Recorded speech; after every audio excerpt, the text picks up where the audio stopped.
Bueno, buenas tardes. Mi nombre es Viviana Machado Guerrero. Estoy en cuarto semestre de medicina y les voy a presentar el ciclo cardíaco. Entonces, el contenido, vamos a hablar primero de unas generalidades. eh, Posteriormente vamos a hablar potenciales de acción del músculo cardíaco, las corrientes de iones que influyen en estos potenciales de acción, las fases del potencial de acción, el periodo refractario cardíaco, el diagrama de Wiggers, el concepto de precarga y poscarga y el sistema nervioso autónomo que influye en el, en el miocardio. Unas referencias y las preguntas. Bueno, entonces, en cuanto a generalidades, vamos, como ya lo hemos escuchado en previas exposiciones, entonces se puede clasificar o se puede decir que el corazón está dividido en un corazón izquierdo y en un corazón derecho. Entonces, en el corazón derecho, la sangre va a llegar a, a través de las venas cava superior e inferior, eh, la sangre con dióxido de carbono a las aurículas y posteriormente va a pasar a la válvula tricúspide que va a permitir el flujo hacia los ventrículos y este ventrículo pues va a eh, impulsar la sangre hacia las arterias pulmonares y estas a su vez pues van a llevar la sangre a los pulmones.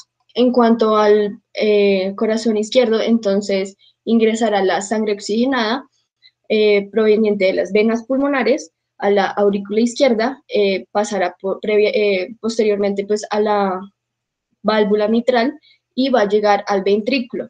Entonces el ventrículo va a eyectar la sangre eh, por las arteria aorta y esta arteria pues va a permitir el flujo de sangre hacia los tejidos y demás órganos. Entonces, es necesario mencionar que el, el circuito dentro del corazón tiene varios componentes. Entonces, en el número 1 observamos que es el nodo sinusal, que es el marcapasos natural natural del corazón. Está formado por células P y estas células P solo se encuentran en la pared posterior de la aurícula derecha y están en todo el centro del nodo sino auricular. Entonces, ellas tienen una frecuencia de despolarización espontánea de 60 a 100 veces punto. Y posteriormente vamos a encontrar con el número 2, entonces el tracto internodal posterior de Topel, eh, y con el 3, entonces el tracto internodal medio de Wakenbach, y el 4, entonces es el internodal. Entonces, 3 se unen y confluyen en el número 5, que sería el nodo auriculoventricular. Entonces, el nodo auriculoventricular va a funcionar como un retraso que permite que las aurículas se contraigan primero que los ventrículos. Con el número 6, entonces observamos que es el haz de His, que va a tener una rama derecha y una rama izquierda. La rama izquierda entonces va a tener un componente, bueno, un fascículo antero superior y el fascículo posterior inferior. Entonces, como podemos ver, los tres principales músculos del corazón son músculo de las aurículas, músculo de los ventrículos, fibras musculares. Entonces, es importante mencionar el retículo sarcoplásmico cardíaco porque va a influir en el proceso de ciclo cardíaco. Entonces, eh, observamos que no forma cisternas, sino que forma una, una malla como si fuese un panel de abeja. Entonces, y además las líneas o bandas Z van a permitir, o cuando se reducen su tamaño y cuando se estiran, entonces va a permitir la contracción junto con el calcio y la troponina C. Entonces, es importante mencionar también que las bombas cerca son las que permiten recaptar calcio gracias a estas proteínas fosfolámbar. Así como en el cuerpo humano conocemos bombas que permiten el flujo de los iones, el corazón tiene una en específico que es la bomba calcio-sodio, que es un transporte activo, en la que se observa que un ion de calcio va a salir y 3 de sodio van a entrar. Entonces aquí también es necesario mencionar que los discos intercalares influyen y son característicos del músculo cardíaco debido a que ellos permiten la unión de fibras musculares. Entonces aquí observamos un disco intercalar y estas son fibras musculares. Listo, entonces, corrientes de iones en los potenciales de acción los podemos clasificar de acuerdo a la fase ascendente de si es respuesta rápida o respuesta lenta. Entonces, vamos a encontrar que los de respuesta rápida son de los miocitos ventriculares, miocitos auriculares y las fibras de Purkinje. Y los lentos de respuesta lenta se encuentran en el nodo sinoauricular y nodo auriculoventricular. Entonces, primero vamos a hablar de las corrientes de iones y posterior vamos a hablar de las fases.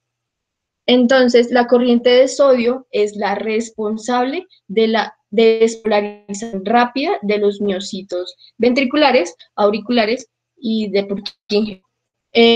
Además, es un canal voltaje dependiente, es decir, que al tener valores negativos en su estado de reposo, estos canales van a estar cerrados. Corriente de calcio, entonces, va a tener un papel tanto en los de respuesta rápida como en los de respuesta lenta. Entonces, la despolarización rápida se da en el nodo sinoauricular y en el nodo auriculoventricular.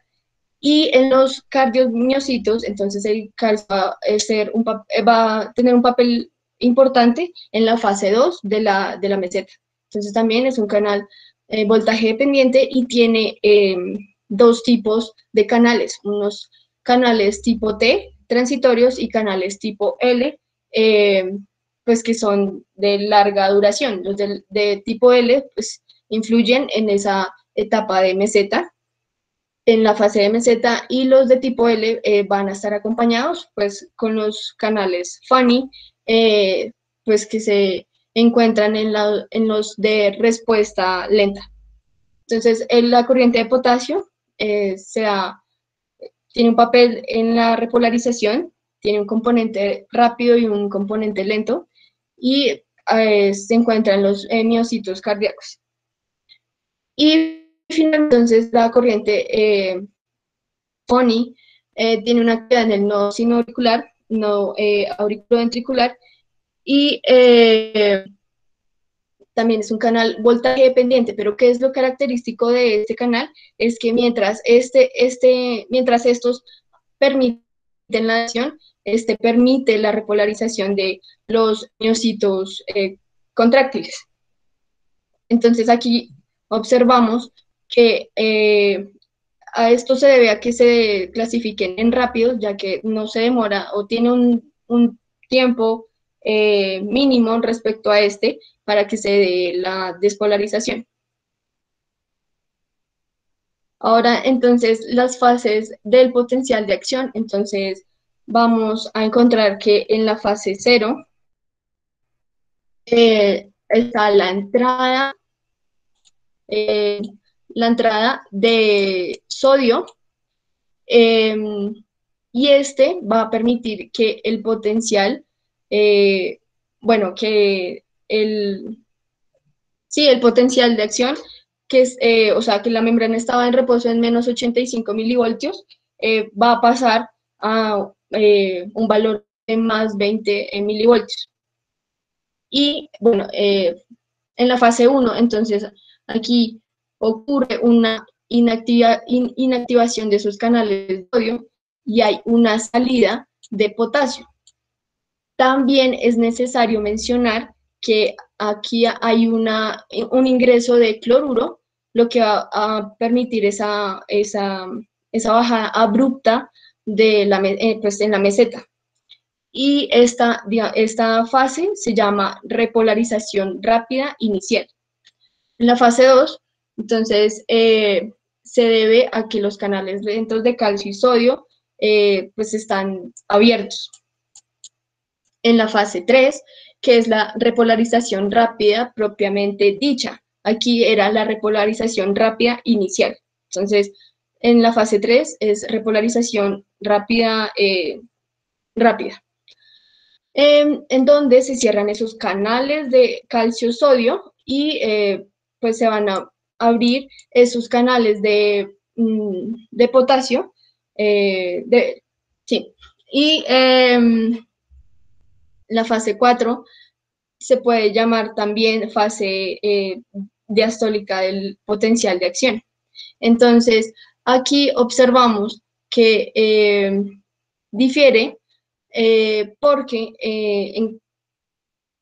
pues, puesto que se demora en el potencial en generar el potencial, sí, la despolarización, se debe porque hay una regulación entre los canales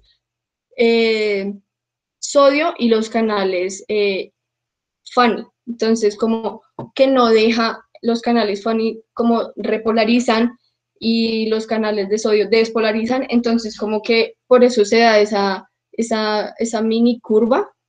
Entonces, en el 0 es la fase ascendente.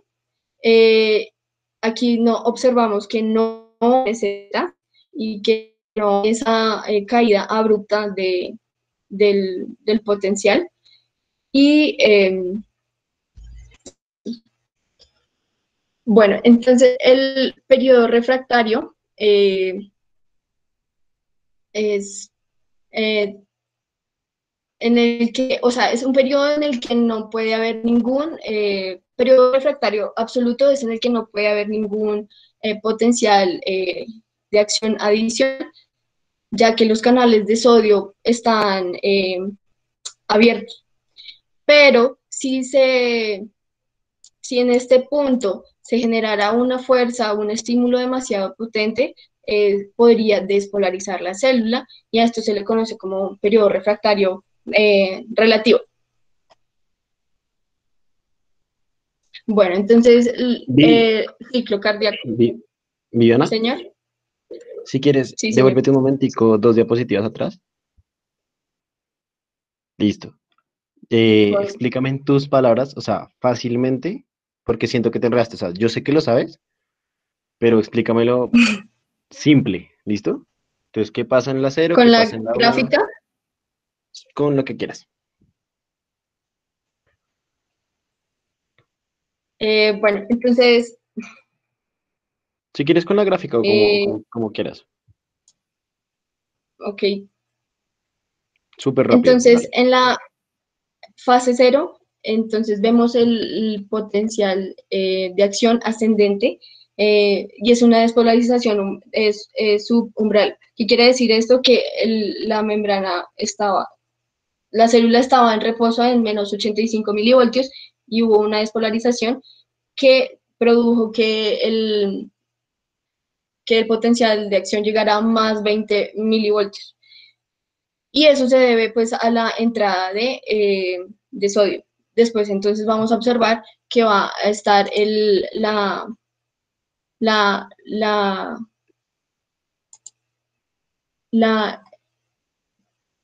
no, la corriente, no, hay un canal de cloruro que va a permitir esa bajada abrupta, pues que va, sí, mientras que hay un perdón, mientras que hay una salida de potasio, va a haber una entrada de cloruro abrupta.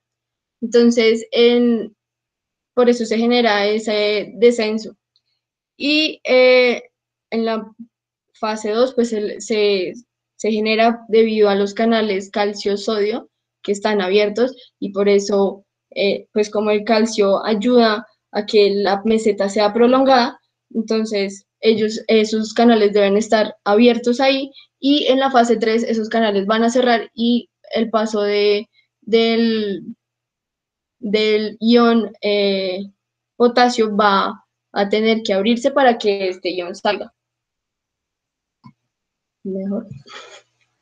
Listo, entonces, cero, entonces, entrada de sodio, ¿listo? El uno, lo de cloruro que tú dices, ¿cierto? Dos, calcio. Tres, entonces, sale potasio, ¿cierto? O sea, dilo sencillo, dilo como tú lo entiendas, lo que te digo, ¿no? Yo sé que estás nerviosa, respira, tranquilízate y dale, ¿listo? Muy bien, sigue. Ok, entonces, ¿con esta o con la No, siguiente? ya sigue normal, solamente quería que me lo Ok, dijeras otra vez. Sigue. bueno, entonces el ciclo cardíaco tenemos que tener en cuenta que debe ser sincrónico y asimétrico. Esto quiere decir que ambas aurículas, la izquierda y la derecha, si están en contracción, los ventrículos tienen que estar en relajación y pues en sentido opuesto. Eso se refiere a asimétrica. Y sincrónica es que ambas aurículas tienen que estar abiertas, tienen que estar en diástole y los ventrículos ambos tienen que estar en sístole. Entonces,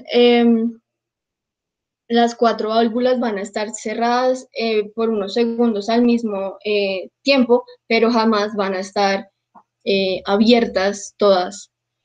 Entonces, la primera fase es el de llenado, llenado ventricular activo o sístole auricular, en el que podemos observar que el ciclo se inicia con un potencial de acción en el nodo sinusal y pues este se propagará a las aurículas, pues provocando su contracción. Entonces, al contraerse estas aurículas, toda la sangre eh, pues va posteriormente a pasar a los ventrículos. Sin embargo, en esta fase, las válvulas auriculoventriculares, que son la mitral y la tricúspide, van a estar abiertas y las válvulas sigmoideas van a estar cerradas, pues la aórtica y la pulmonar. Entonces, en el delta de presión podemos observar que el llenado va a eh, decir esto. Entonces, en las aurículas va a ser mayor la presión que en los ventrículos, pero en los ventrículos va a ser menor que en las arterias. En la fase 2, contracción isovolumétrica, entonces la onda de despolarización llega a los ventrículos y pues por esta consecuencia ellos empiezan a contraer. Entonces, observamos que las válvulas auriculoventriculares van a estar cerradas y las válvulas sigmoideas también, debido a que necesita un aumento de la presión ventricular eh, porque termina pues el cierre de ambas válvulas. Y en el delta de presión, entonces, se va a observar que las aurículas tienen menos presión que los ventrículos y los ventrículos van a tener también menor presión que las arterias. En la fase de eyección, vamos a observar que la presión ventricular también será mayor, bueno, que será mayor a la presión arterial, pues en los grandes vasos que son el tronco pulmonar y la aorta. Entonces, vamos a observar que las válvulas auriculoventriculares van a estar cerradas y las sigmoideas pues van a estar abiertas. Entonces, las aurículas tienen menor presión que los ventrículos y los ventrículos van a tener una mayor presión que las arterias. Y acá es necesario mencionar que el volumen de sangre que queda retenido en el corazón al acabar pues, de pasar todo el flujo de eyección, se denomina volumen residual o volumen telesistólico o volumen sistólico final. Mientras que el volumen de sangre eyectado será el volumen sistólico o también el volumen latido. Y finalmente, entonces, en la relajación isovolumétrica corresponde a la diástole y por ende, pues a la relajación miocárdica.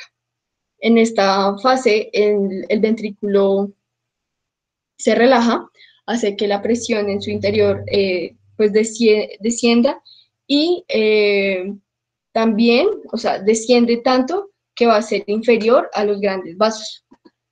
Entonces, en el delta de presión podemos observar que la presión de la arteria va a ser menor que la del ventrículo y a su vez el ventrículo tiene menor presión que la arteria.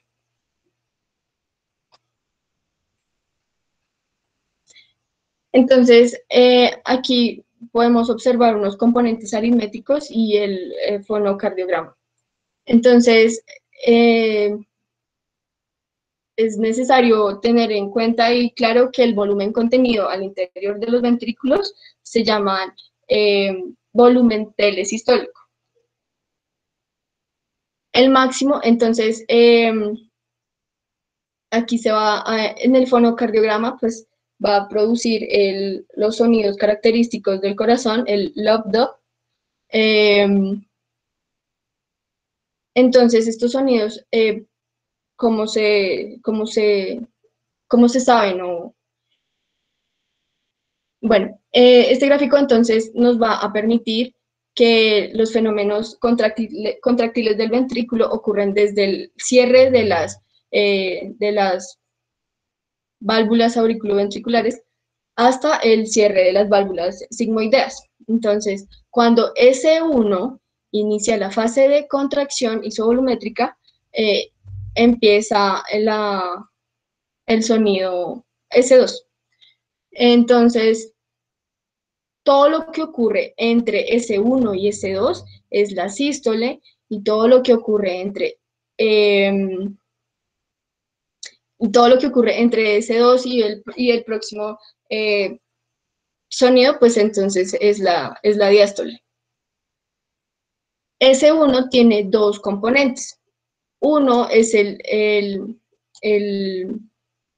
mitral, debido a que este se cierra con más fuerza y mucho más rápido. Y el segundo es el componente tricuspidio, pues que va a tener una menor fuerza respecto al mitral. Y los componentes de S2, entonces, es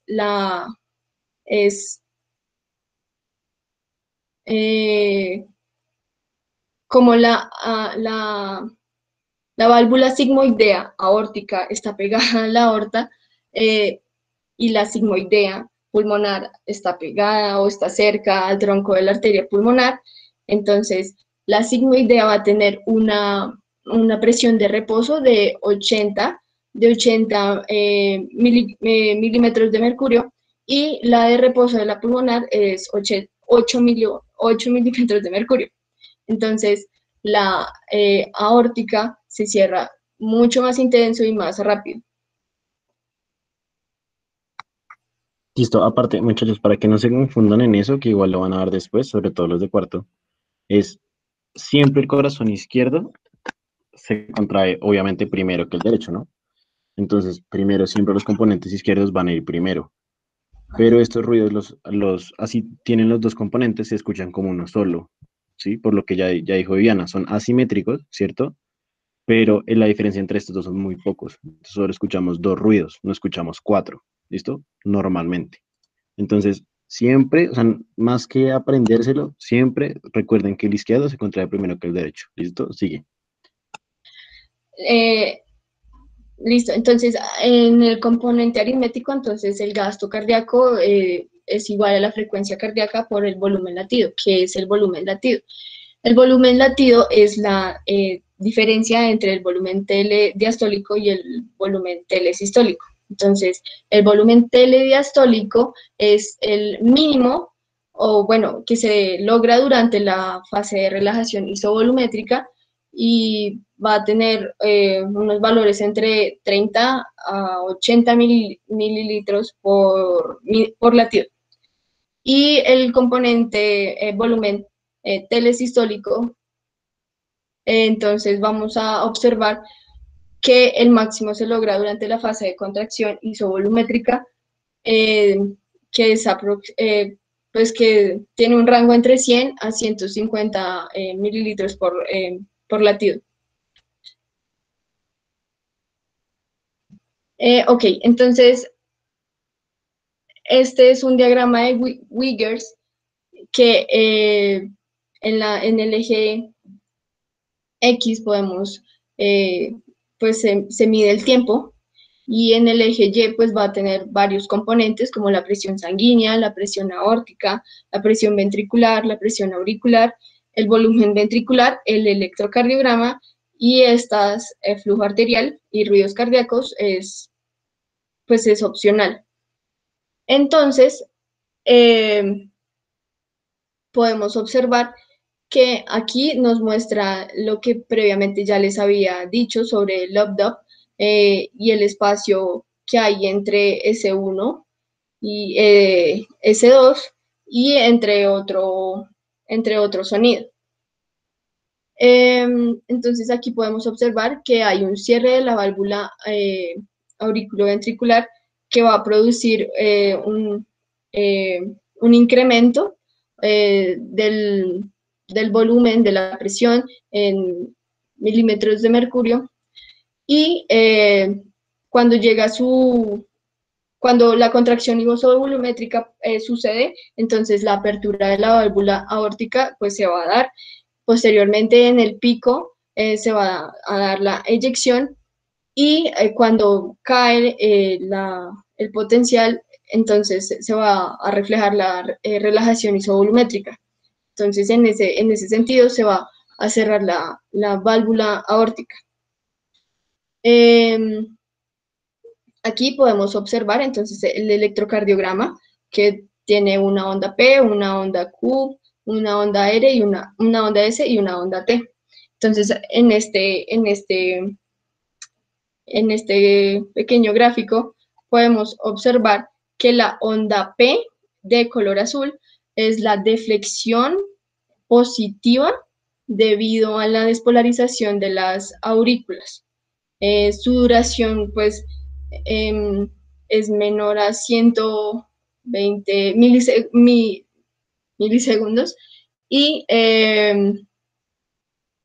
su amplitud es menor a 0,25 milivoltios. Después sigue la onda Q, que se refiere a la primera deflexión, o sea, una deflexión negativa al inicio del complejo QRS debido a la despolarización septal. Su duración es menos de 40 milisegundos. Y después sigue la onda R, que es la primera deflexión positiva del complejo QRS. Tiene un incremento de 70, bueno, sí, es menor a 70 milisegundos, y su voltaje es entre 0,4 a 2,2 milivoltios. La onda S, entonces, es la segunda deflexión negativa. Se observa una onda negativa, después de una onda R, entonces la onda R positiva, onda S negativa, y se debe a la despolarización de la pared alta. Finalmente, entonces, las ondas T es una deflexión positiva después del complejo QRS debido a la repolarización ventricular, que es menor a 0,5 milivoltios, y También tenemos una onda U que es consecuente a la onda T, pero está, o sea, observarla es de menor tamaño y relativamente tiene la misma dirección que la onda T. Entonces, pues acá podemos observar un gráfico. No me deja. Un momento.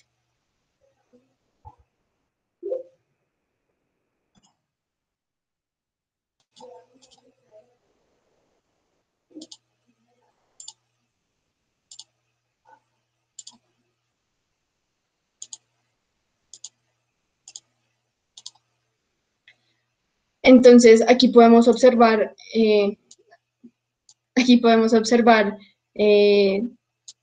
ya los componentes reunidos del ciclo cardíaco. Entonces va a estar compuesta de la sístole, de la diástole, de lo que ya les mencionaba, la importancia de que se grafique la contracción aórtica ventricular.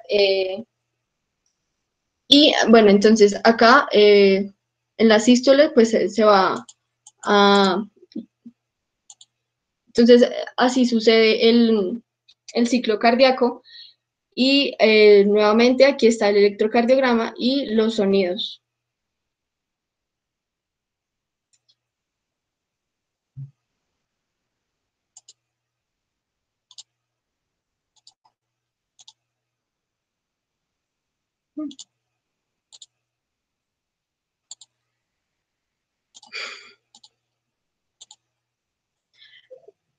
Bueno, entonces el concepto de precarga.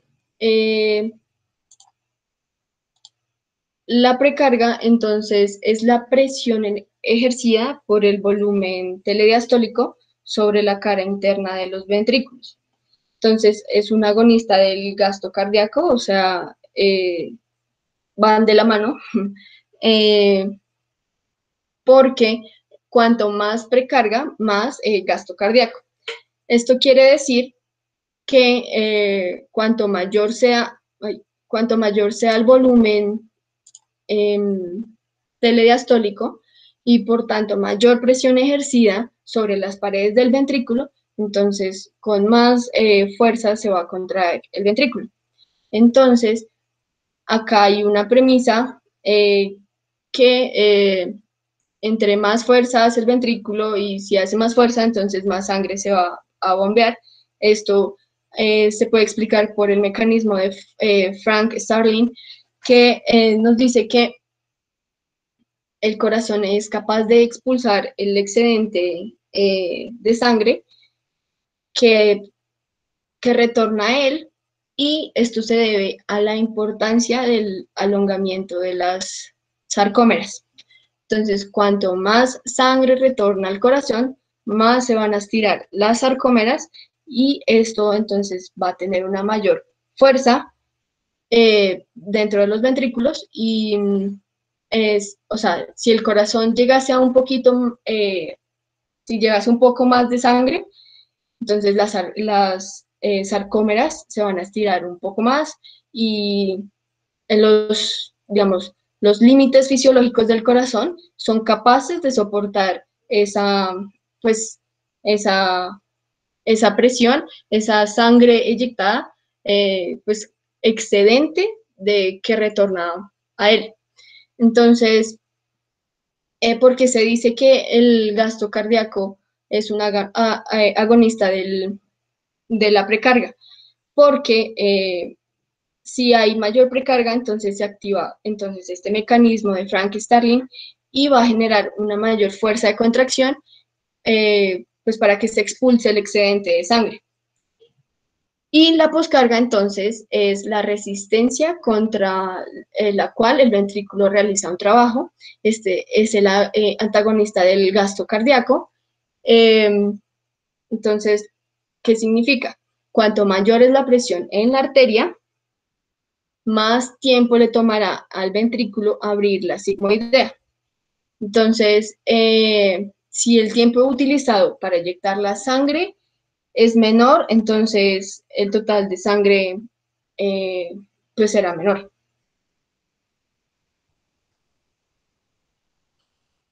Entonces, finalmente, el sistema nervioso autónomo tiene tiene una función importante dentro del miocardio. En cuanto al sistema nervioso parasimpático, entonces hay una estimulación eh, simpática, perdón, en cuanto al parasimpático, entonces va a haber una estimulación vagal intensa que puede causar entonces una disminución de la frecuencia cardíaca, una disminución de la frecuencia de contracción del músculo ventricular. Entonces, entre el gasto cardíaco, si es mayor, va a ser durante la estimulación simpática. Y si es menor, entonces va a ser durante la estimulación parasimpática. Y el simpático, entonces, es la estimulación simpática porque aumenta la fuerza de la contracción hasta el doble de lo normal. Y la inhibición entonces se debe a que hay una disminución de la función del corazón debido a que hay una disminución de la frecuencia cardíaca y una disminución de la fuerza de contracción del músculo ventricular. Y eso es todo. Gracias.